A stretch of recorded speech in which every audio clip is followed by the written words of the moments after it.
So I am going to start the second chapter of civics, and that is federalism. So in this chapter we have to study about many things which have been related to the federalism.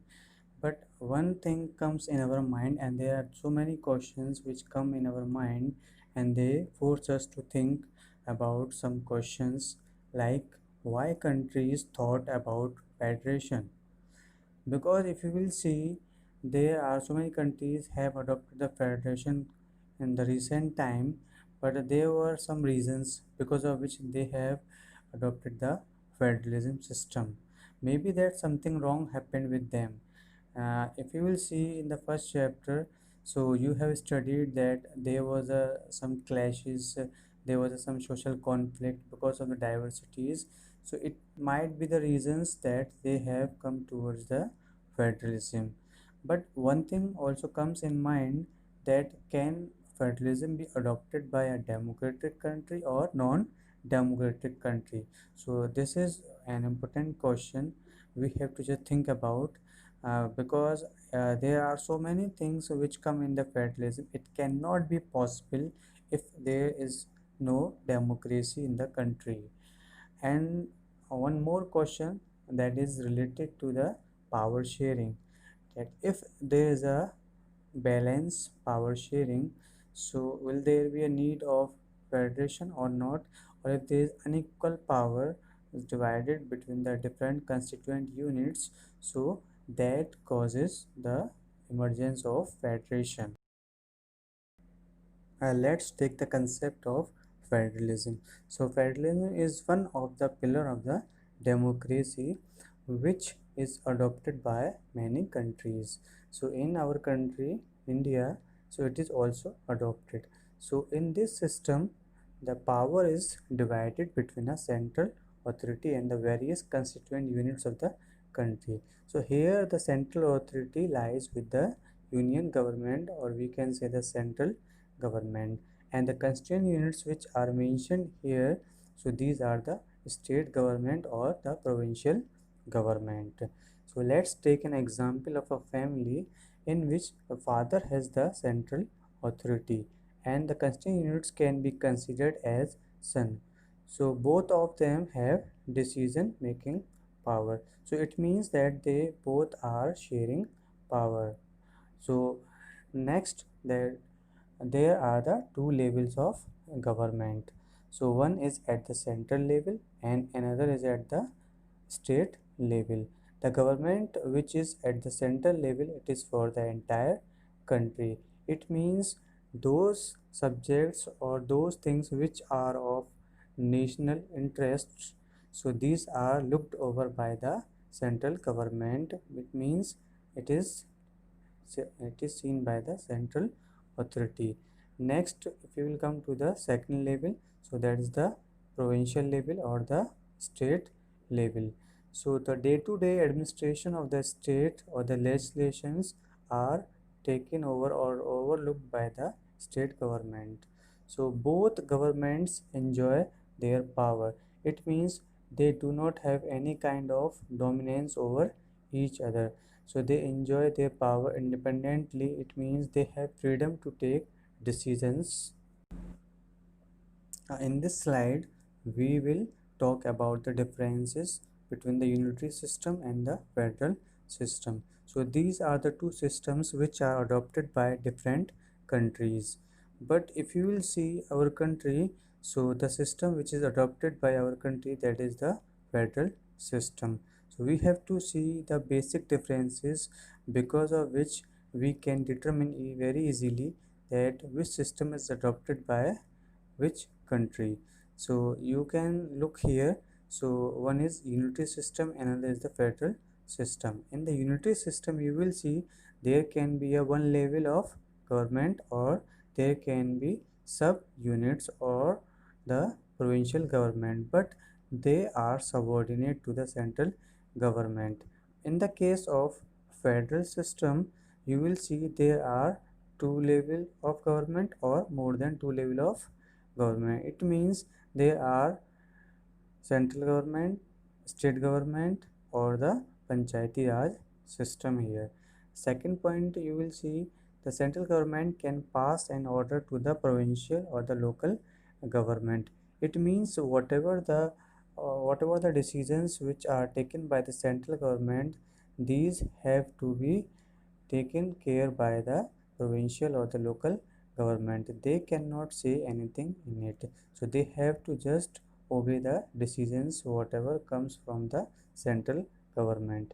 But in federal system, you will see central government cannot order the state governments, because we have seen in the previous slide that they both have powers which are independent to each other.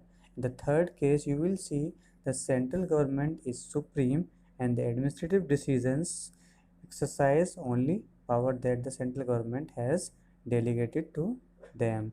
It means that they cannot say anything, they cannot give even a suggestion also to the central government.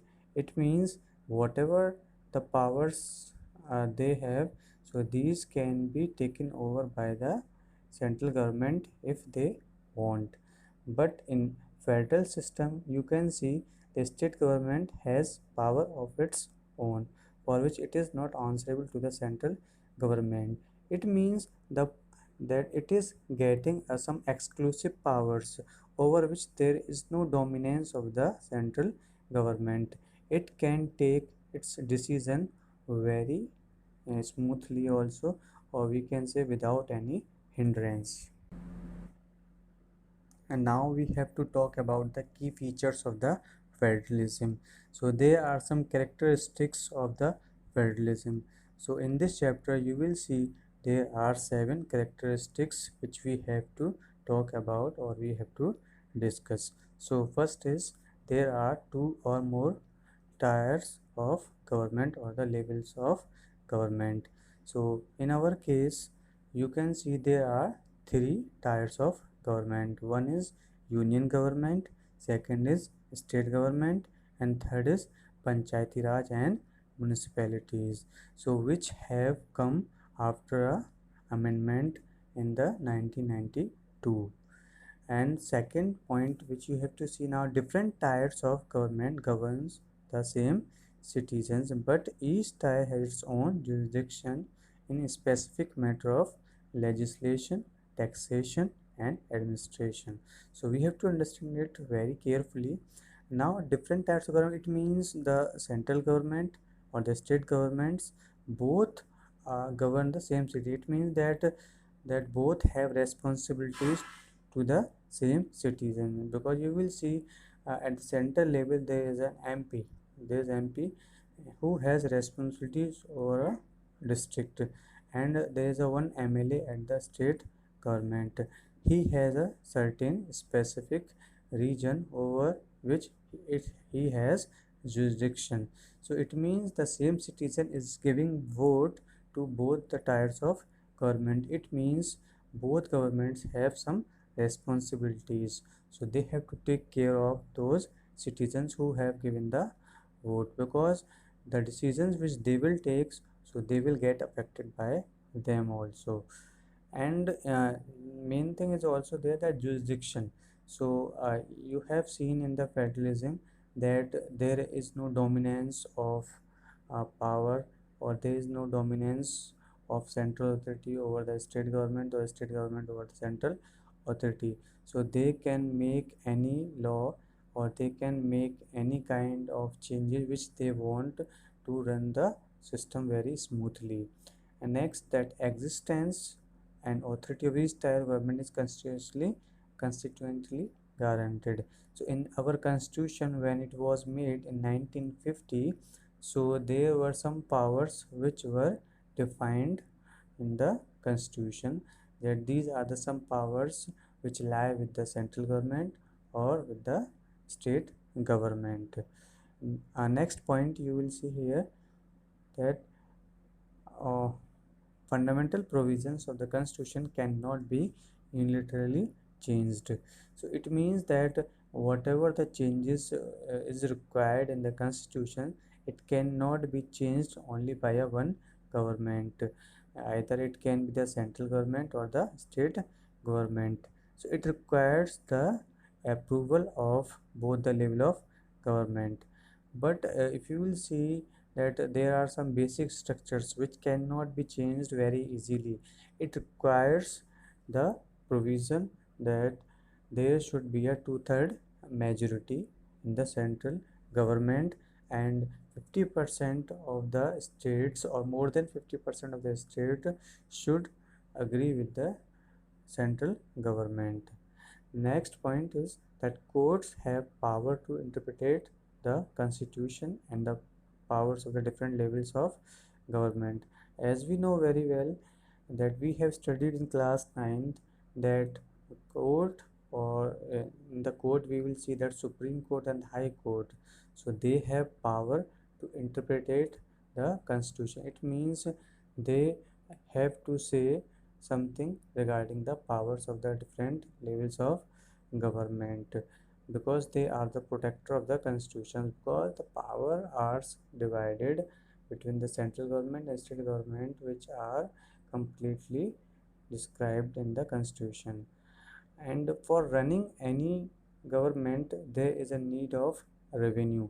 So for each level of government there is a need of some finance, so that finance can come in such a manner if we are giving a financial autonomy. Financial autonomy means that they have freedom to take revenue so that they can run their administration or the system very smoothly. Next, seventh point you have to see, so that is the federalism has dual objective. Means what is the main purpose for which that we have adopted the federal system. So first is safeguard and promote the unity of the country. It means that if we are not giving the powers to the different constituent units, it can cause disintegration of the different regions, and it will affect the unity of the country. And take the case of India, where there is a diversity in different cases, like there are different types of caste, different types of religions, different types of foods, different types of languages which are spoken in this country. So we have to just we have to give respect to each section of the society. So to accommodate regional diversity we have to just maintain a balance. So on the basis of it there are some states which are made. If you will see the Andhra Pradesh, so it was the first state which was made on the linguistic basis. The two routes which have been adopted by different countries to make their federation, so these two routes are coming together federation or holding together federation. So we have to look in this also that why they have adopted the different routes. So it depends upon the certain factors. So one is the historical factor, because when they got independence, so what were the situations which were prevailing that time. So they decided that this is the main route which we have to adopt, so that there can be a social harmony, or the that we can maintain the unity of the country also. So there are two aspects which are very crucial for the practice of federalism. One is the mutual trust between the government of different levels and the agreement to live together. The main thing is this, that if there will be no agreement, if there will be no negotiation between the different levels of government, then we cannot develop our country, or we cannot boost the economic growth of any region. So this is the main thing. And second is that there should be a mutual trust. It means that we have to respect each other. So whatever the powers lie with the central government or the state government, we have to just maintain its dignity. So the first route, which involves that independent states came together on their own to form a bigger unit. It means that nobody has forced them that they have to come and make a bigger unit. So in this federation there are some countries which have come. So these are USA, Switzerland and Australia. In the case of USA, when USA got independence, so there were almost 50 states which came together on their own to make a bigger unit. That's why it is called the United States of America. The second route which have been chosen by the different countries, so our country also adopted the coming holding together federation. So in this federation there is a division of power between the constituent units and the national government, but the main power lies with the, or the you can say the central government holds strong power in comparison to the state government. Means that if there is any decision which is taking place by both the government, but if there is a conflict between the laws of the two governments, so the central government law or the decisions will be ruled over by. So on what basis we can say India is a federal country? So you can see the different features which we have talked about and the definition of the federalism. So in both things you can see, so there is something which is telling that India is a federal country.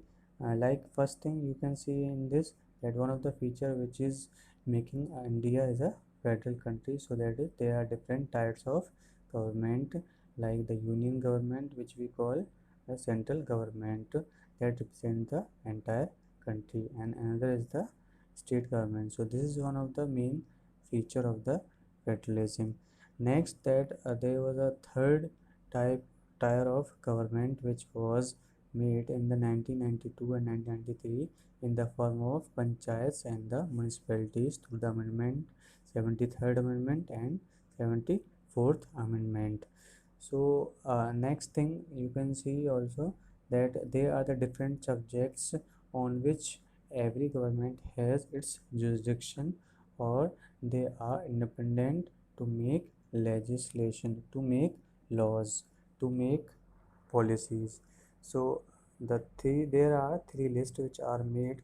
So these are union list, state list and congruent list. In the union list you can see there are some subjects which are of national importance. It means it is the responsibility of the central government, because they have to maintain a uniformity in the system. So if there will be uniformity, it can be maintained only by the central government or the union government. And like the foreign affairs, the banking system, communication, and the currency. Now second list which is the state list. So whatever the subject which are of local importance, like police, trade, commerce, agriculture and irrigation, so these are overlooked by the state government, because they are different state which have some regional diversity, so they have to just maintain those things also.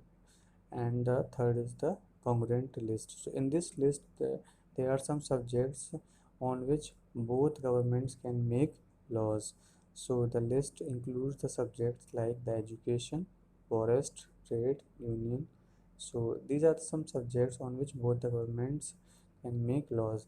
But if laws are made by both the government, and if there is a clash between the two government, then the central government laws will be more given more importance.